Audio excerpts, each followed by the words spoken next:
Alchemist, por Zenly New. Capítulo 26. Febre 1786. ¿Cómo que notaste algo raro en la resonancia? ¿Qué quieres decir? Preguntó Crowther cuando Elena terminó de contarle todo lo que había pasado. Le había pedido que acudiera a su despacho en cuanto cruzó el portón del cuartel general. Elena se cruzó de brazos. Supongo que se debe a que es un inmarcesible. Ha sido una experiencia distinta. No sé si podré transmutarlo. Sigue teniendo el mismo aspecto que en su foto de estudiante, así que a lo mejor no se le puede cambiar. No me ha dado la sensación de que sea posible manipularlo, e incluso si lo es, no sé si seré capaz de hacerlo con la suficiente sutileza. ¿Te ayudaría a contar con un sujeto con el que experimentar? ¿Qué? Lo miró horrorizada. ¡No! Pero podría serte útil, ¿no te parece? No, insistió. Soy sanadora y he jurado... No, no lo eres, la interrumpió Crowther, cuya voz sonó como el chasquido de unas tijeras al cerrarse. No en lo que respecta al contexto de esta misión. Tu papel como sanadora no nos sirve de nada. Necesito que seas una vivemante dispuesta a hacer lo que sea por la causa. El heroísmo es algo que debemos dejarles a quienes se exponen a la opinión pública.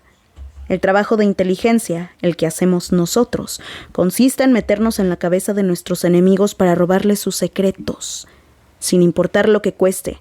Y ahora tú formas parte de este mundo. Elena puso mala cara.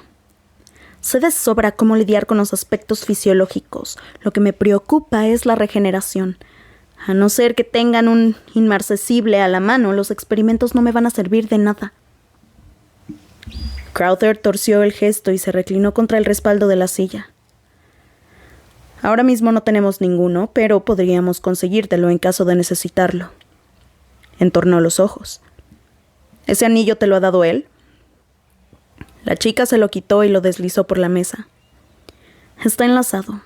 Su intención es utilizarlo para llamarme en caso de emergencia, pero dejó muy claro que cancelará nuestro trato de inmediato si nosotros lo utilizamos para llamarlo a él. Tenías razón al decir que es arrogante hasta la médula. Estuvo a punto de entrar en cólera solo por contemplar esa posibilidad. Crowther estudió el anillo con atención mientras le daba vueltas entre los dedos. ¿Es de plata? Sí. Él asintió. Debe de haberlo heredado de su madre. Era un alquimista de la plata aquí en la academia. Provenía de una familia de la baja nobleza, pero tenía un talento aceptable. Atrus estuvo prendado de ella durante un tiempo. ¿Los conocías? Preguntó Elena con curiosidad. Solo de oídas. La opinión que los miembros de los gremios tenían de los estudiantes becados por aquel entonces no era distinta de la de ahora. Todo el mundo daba por hecho que lo suyo con Atrus no sería más que un enamoramiento pasajero. Un Ferron jamás dejaría a un lado su resonancia. Fue toda una sorpresa que se casara con ella en secreto, aunque es obvio que lo hizo por obligación. No me cabe en la cabeza cómo un hombre tan ambicioso como Atrus acabó metido en semejante embrollo, pero difícilmente habría podido enfrentarse al escarnio social y religioso que se hubiera desatado en caso de darle la espalda a la chica. Quienes estudiaban el arte de la metalurgia sabían que la plata y el hierro eran elementos incompatibles. No se podían obtener aleaciones de ellos. Pero la plata era un metal noble y la madre de Ferron seguramente estaba por encima de su marido en la escala social, pese a que él dispusiese de mayor fortuna. ¿Entonces concibieron a Kane sin estar casados? Preguntó vacilante. Crowther negó con la cabeza. No. El chico nació un tiempo después. Enid tuvo dificultades para concebir. Sufrió algunos abortos por culpa de una desafortunada conjunción con la resonancia. Cuando Enid llegó embarazada al hospital, los médicos concluyeron que el feto mostraba claros indicios de vivemancia. Aunque les advirtieron de los peligros de que el niño naciera, Atrus estaba desesperado por obtener un heredero, así que se retiraron a su casa de campo. Meses más tarde descubrieron que Atrus había estado recurriendo a la ayuda de vivemantes para manejar el embarazo de su esposa, un delito por el que lo encerraron durante varias semanas. Para cuando lo liberaron, Kane ya había nacido. El hombre dejó el anillo en el escritorio. Después de aquello continuaron viviendo en el campo para no llamar la atención. Se decía que el parto había sido tan traumático para Enid que nunca volvió a dejarse ver en público. Atrus rara vez hablaba de ella. Luego entre los gremios empezó a correr el rumor de que Kane era un lapsus y que por eso la familia estaba haciendo todo lo posible por mantenerlo escondido. Llegó un momento en que la teoría estuvo tan extendida que Atrus no tuvo más remedio que presentar al niño en sociedad, aunque nunca le quitó el ojo de encima. El pobre diablo era como un perro atado a una correa. Atrus sabía que la llama eterna intervendría si el niño mostraba indicios de ser un vivemante. Con el precio tan alto que había pagado por tener un heredero, no podía permitirse perderlo. Nadie esperaba que matriculara al chico en la academia, pero ¿qué otra cosa podía hacer? Si Kane no desmentía los rumores acerca de sus habilidades ni obtenía su título, la familia perdería el control de los gremios. ¿Cómo sabes todo esto?, preguntó Helena mientras volvía a ponerse el anillo. Crowther enarcó una ceja. ¿Por qué crees que entré a formar parte del profesorado y acabé siendo su tutor? Helena lo miró estupefacta. Lo vigilabas para ver si resultaba ser un vivemante. Así es, respondió con un breve asentimiento. Él era uno de los estudiantes a los que me pidieron supervisar. Por desgracia, al poco tiempo me reubicaron para investigar ciertos rumores que se habían extendido por la ciudad. De haber estado ahí, habría notado que algo iba mal cuando regresó a la academia tras la ejecución de su padre.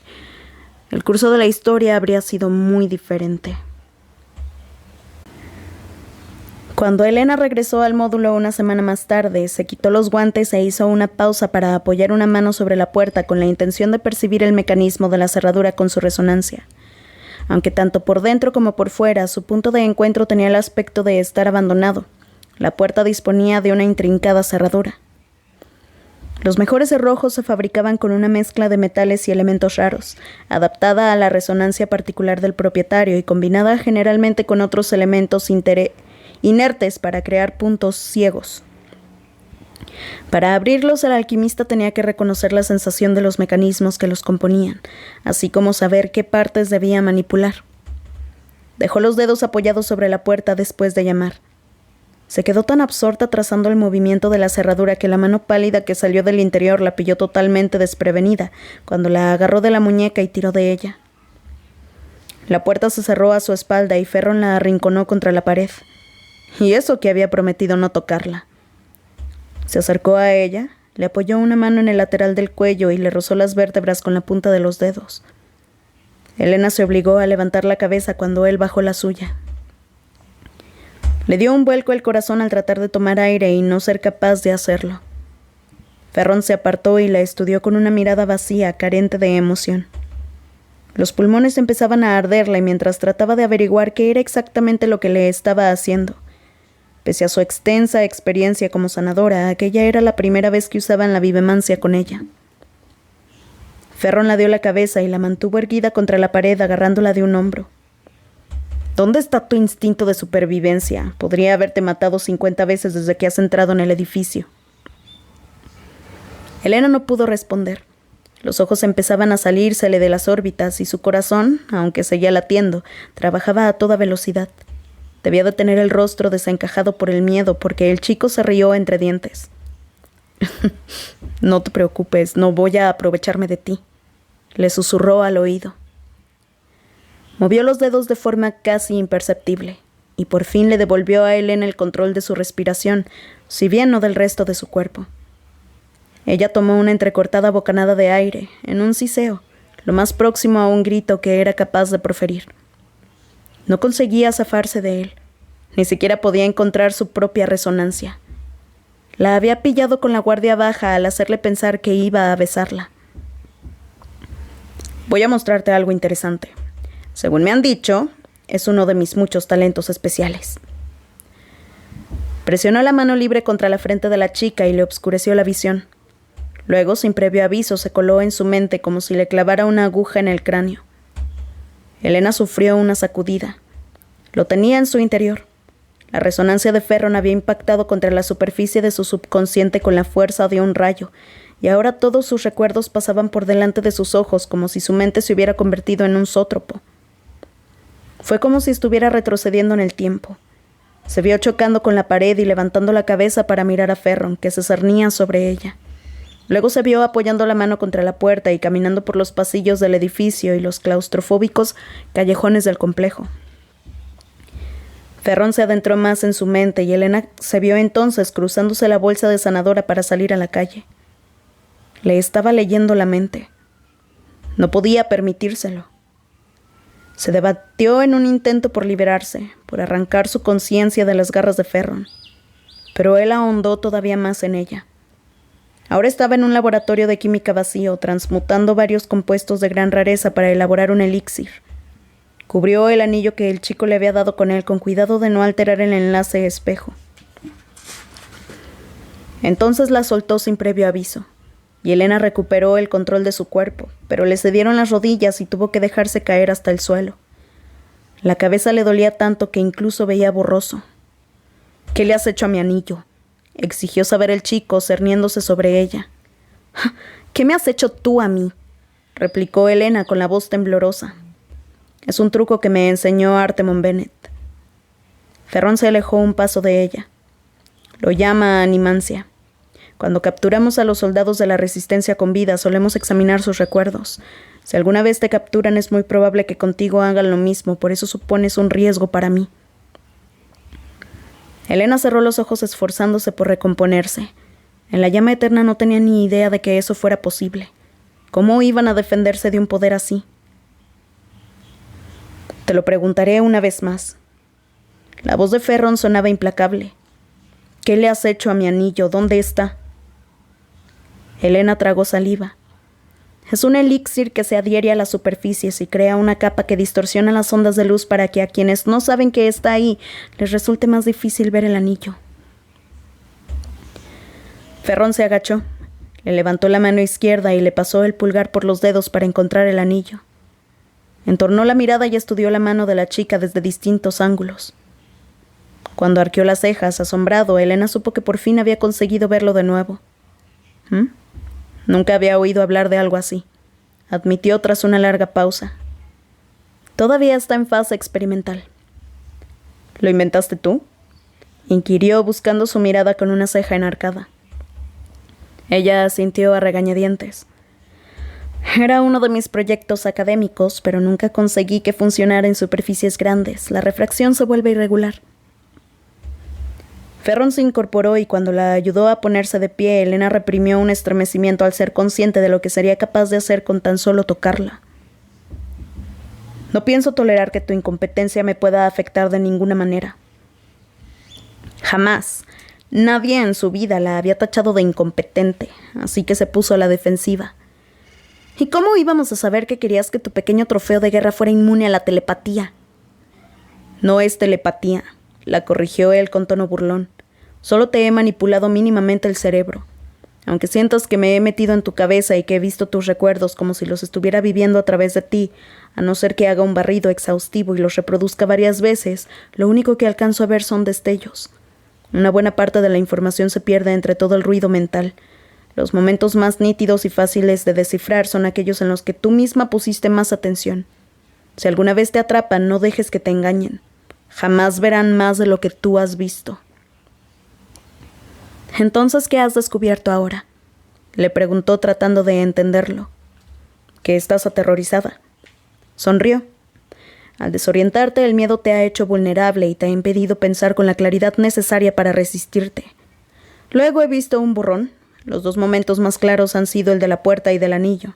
Como en esos casos no pensabas en nada más que en la tarea que tenías entre manos, tu mente no ha emborronado los recuerdos. Al cerebro se le da de maravilla mostrar las prioridades de cada persona». Entonces, si los inmarcesibles la interrogaban, no lo verían todo, sino solo aquello que era importante para ella. Magnífico. ¿Y cómo me protejo? Odiaba tener que preguntárselo a él, pero lo hizo. ¿Cómo esperas que me defienda? Los interrogadores no se detendrán hasta que les des lo que quieren y no podrás impedir que se cuelen en tu mente. Pero, si los convences de que eres débil, no se molestarán en escudriñar tus recuerdos a fondo. Tendrás que darles algún recuerdo lo bastante valioso como para que se crean que te lo han arrebatado. De ese modo evitarás que accedan a tus verdaderos recuerdos. La chica lo consideró por un momento. Todavía estaba apoyada contra la pared porque no se fiaba de que sus piernas fueran a soportar su peso. Piénsalo. Escoge un recuerdo. Si yo estuviera buscando información sobre la llama eterna o los Holdfast, ¿qué podrías mostrarme para hacerme creer que he robado uno de tus mayores secretos? Al utilizar la resonancia en la mente de otra persona, se desata en ella la misma reacción que tendría al ver su casa envuelta en llamas. Lo primero que hará su cerebro será ir a buscar lo que considera más importante. Tendrás que aprender a hacer lo contrario. Céntrate en las minucias y recuerda que mientras tú no llames la atención o ellos no analicen tu mente a fondo, lo único que obtendrán son destellos. No importa lo que tú creas que hayan visto. Está bien, dijo ella, asintiendo despacio. La próxima semana volveremos a intentarlo. Estate preparada.